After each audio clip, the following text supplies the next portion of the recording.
नमस्कार मित्रों, हम बनी भूषण भोजपुरिया और आज हम बात करते हैं पॉलिटिकल हलचल के। बिहार में पॉलिटिकल हलचल का बा तेज प्रताप और लालू परिवार के जो मामला बढ़ुए, खासकर तेज प्रताप को काफी मीडिया में हॉट न्यूज बनल बा, गरम बढ़ुए, सियासत पे खूब हो रहा बा। ऐसे में तेज प्रताप इतना दिन से चुप्पी सधले रहन, लेकिन कालू दूगो ट्वीट कलन आ दोनों ट्वीट पर पूरा घमासान फिर से मच गए। एगो तो ट्वीट गल रहन कि एक लड़की के साथ अनुष्का के साथ फोटो डालन, कहलन 12 साल से हमारे रिश्ता बा। तो जब 12 साल से रिश्ता बोली तो ऐश्वर्या के साथ शादी किससे बोली, एगो बड़ा सवाल हो गई।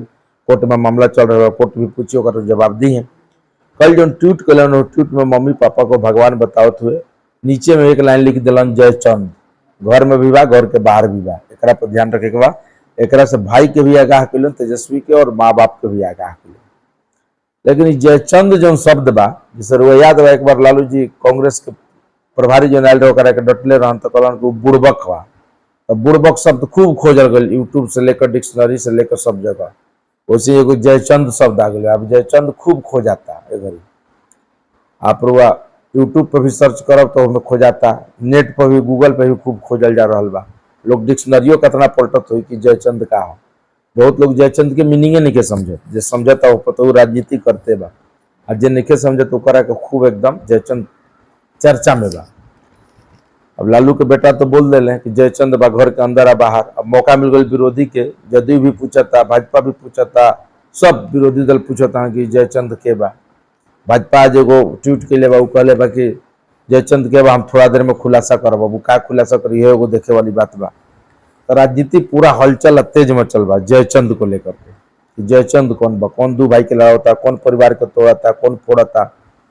ओकरा में बक्सर के सांसद जगदा बाबू के पुत्र जनमान सुधाकर जी, वो अब तेज प्रताप के सपोर्ट कर दिलन कि 2-3 गो बियाह के समर्थन करता हूँ।